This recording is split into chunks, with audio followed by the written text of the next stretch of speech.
Iya. Cepat. langsung. Rekam lah, aku sebagian rekam lah. Apa itu tadi ada?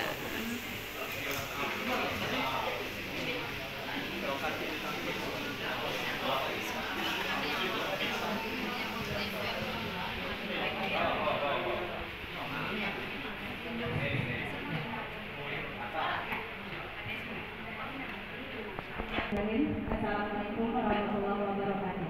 Waalaikumsalam warahmatullahi wabarakatuh. Mohon maaf Bapak Ibu, saya terpaksa dekat dengan layar karena takutnya tidak kelihatan nanti karena saya kalau jarak jauh itu agak kurang kelihatan. Jadi mohon maaf kalau seandainya presentasi saya dekat sekali dengan layar.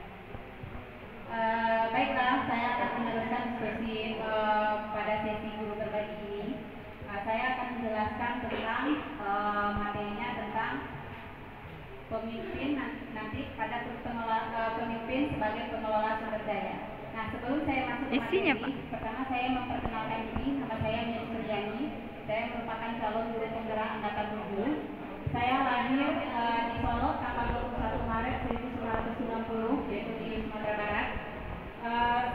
Saya sekarang adalah saya tinggal di Desa Skala, Kecamatan Seumang Utara. Pendidikan terakhir saya adalah saya lulusan S1 Pendidikan Matematika dari Universitas Negeri Padang. Unit kerja saya adalah di SD Negeri 148 Seumang. Kalau masalah data pribadinya ada email. Nah, perkenalan sedikit lagi, saya sebenarnya merupakan salah satu dari guru garis depan, yang mana sebelum menjadi guru garis depan ini kami ditunjuk atau kami mengikuti program yang namanya Sarjana Mengajar di Daerah 3T. Jadi pada saat itu saya kebetulan diberikan petugas itu di Aceh Selatan. Nah, setelah kami bertugas selama 1 tahun, kami mengikuti perkuliahan profesi pendidikan profesi guru itu selama 1 tahun full, yang namanya PPG Prajabatan. Kalau yang sekarang yang banyaknya adalah PPG dalam jabatan. Nah, setelah itu barulah kami bisa mengikuti tes guru garis depan. Nah, saya dari guru garis depan angkatan 2016.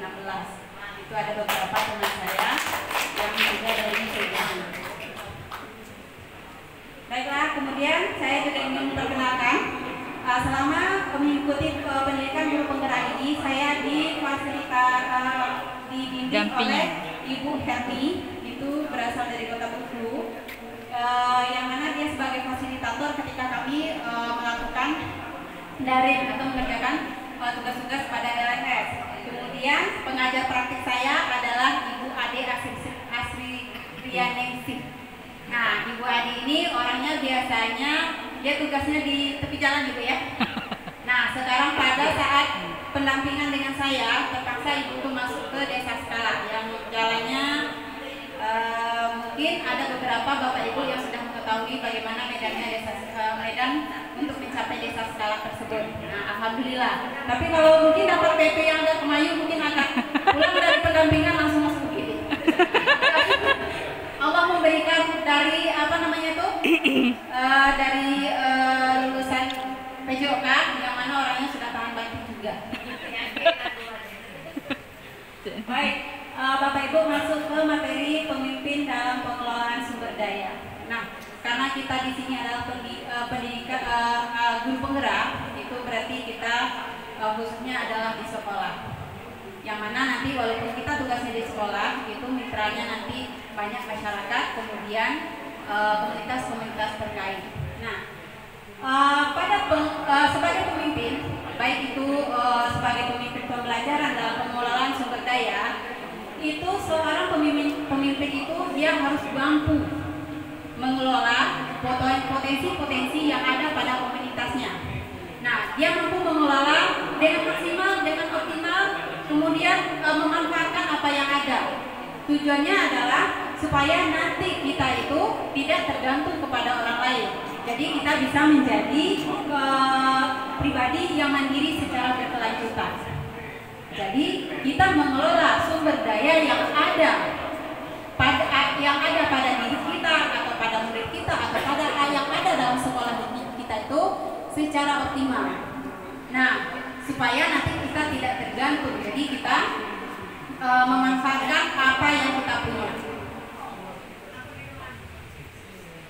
Nah, pengelolaan sumber daya yang tepat ini itu tujuan akhirnya adalah nanti untuk meningkatkan kualitas diri murid kita.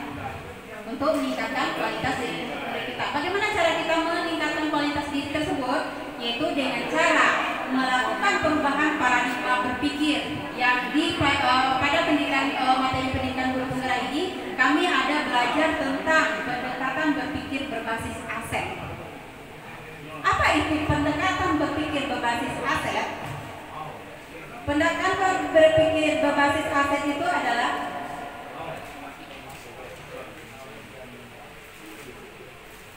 lanjut. Pendekatan berpikir berbasis aset itu seperti yang saya sebutkan sebelumnya adalah dia menggunakan cara berpikir yang berdasarkan kekuatan atau potensi yang ada pada sekolah masing-masing atau ada yang ada pada komunitas masing-masing. Jadi seperti contohnya yang berpikir berbasis aset itu seperti kami di daerah sekarang. Kami di daerah sekarang dengan mungkin SD-SD yang ada di luar itu ingin melakukan atau ingin membuat suatu acara perpisahan baik itu berupa pentas seni misalnya. Nah, mungkin cara kami di daerah atau di desa dengan cara yang ada di kota itu agak berbeda. Tapi konsepnya tetap pentas seni. Nah, bagaimana kami di desa bisa mensukseskan pentas seni dengan bagaimana cara orang yang mungkin yang dengan sarana dan prasarana yang sudah lengkap itu mensukseskan pentas seni, itu akan berbeda nanti. Nah, kalau seandainya kami di dalam mungkin kalau mengacu kepada sekolah di luar yang sarana dan prasarananya sudah memadai, mungkin kami tidak akan bisa melaksanakan yang namanya pentas seni. Tapi dengan kita berpikir berbasis aset tadi, kita bisa tetap bisa melaksanakan. Bagaimana caranya? Kita dengan memanfaatkan kekuatan atau potensi yang ada pada lembaga kita atau komunitas kita. Misalkan kami di skala, kami otomatis akan melaksanakannya dengan memanfaatkan apa yang ada. Misalnya kami membangun kemitraan dengan masyarakat setempat, atau kami melakukan kemitraan dengan orang tua murid, atau kami membuat pentas seni yang berbasis di desa, seperti memanfaatkan lingkungan alam. Kalau orang mungkin pentas seninya mungkin di gedung, kalau kami pentas seninya mungkin dengan memanfaatkan alam sekitar.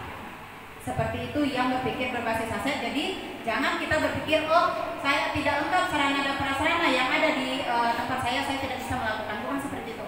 Tapi kita berusaha memanfaatkan apa yang kita punya. Kita optimalkan apa yang kita punya. Seperti itu yang namanya pendekatan berbasis aset. Nah, pendekatan berbasis aset ini merupakan suatu pendekatan yang dapat kita maksudnya menemukan aset-aset atau kekuatan-kekuatan apa yang kita miliki di sekolah atau komunitas kita. Nah, pada pendekatan ini ada 7 aset atau modal utama yang perlu kita pahami.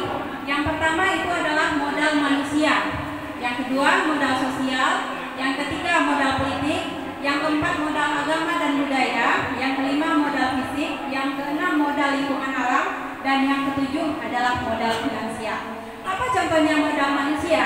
Ini saya menggambarkan apa yang ada di sekolah saya.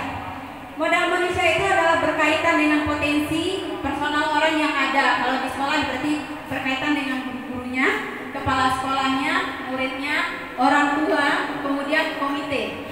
Nah, itu yang dinamakan modal manusia. Nah, modal manusia yang yang ada di SD Negeri 148 Sulma yang berada di Desa Skala itu kepala sekolah yang telah memiliki sertifikat pendidik, kemudian memiliki 9 orang guru, 6 diantaranya sudah memiliki kualifikasi pendidikan yang sesuai dengan bidangnya.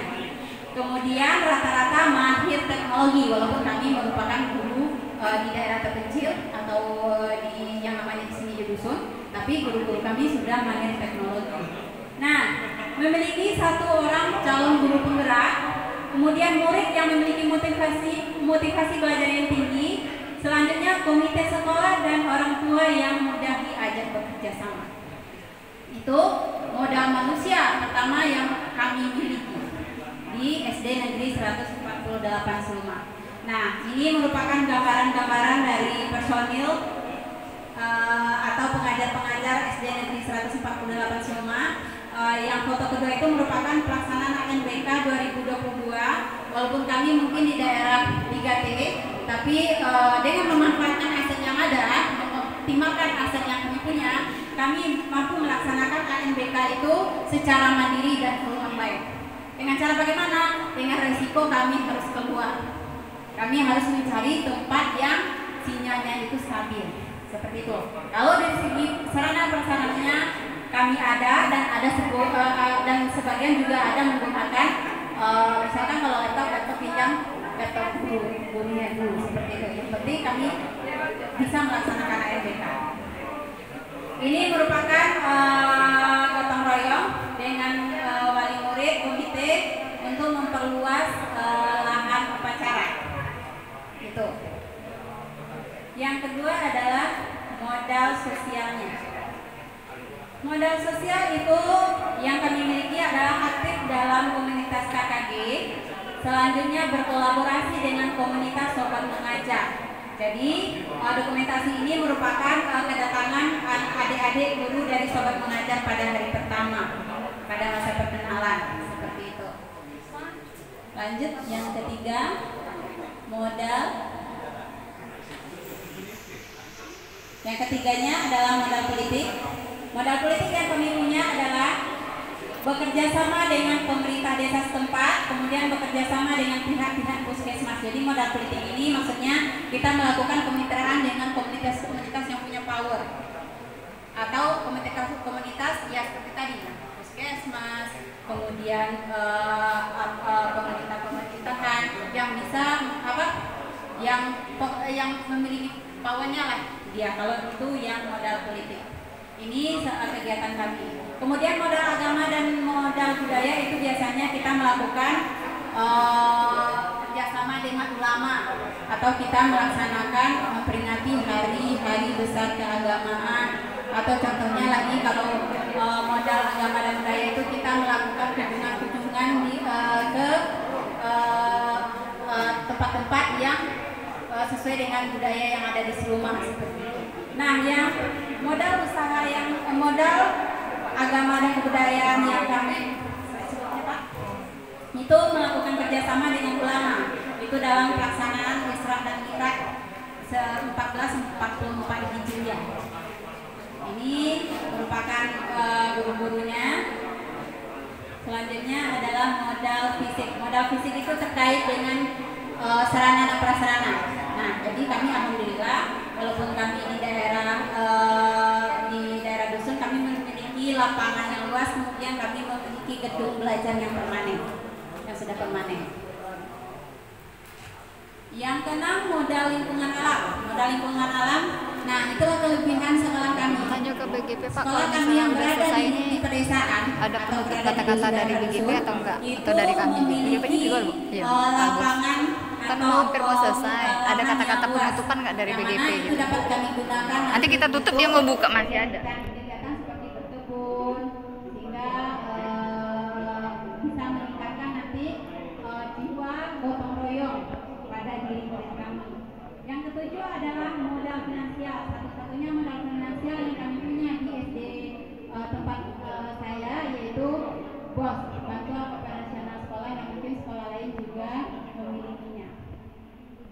Baik, sekian penjelasan dari saya. Tidak ada Bu, langsung tutup besok Yang MC. namanya pemimpin dalam mengelola sumber daya itu adalah menggunakan pendekatan berbasis aset, yaitu menggunakan pendekatan berbasis kekuatan, menggunakan potensi-potensi yang ada di instansi atau di sekolah Mana, Pak? komunitas yang kita pimpin atau kita Pak Nidi mana Pak? Andi?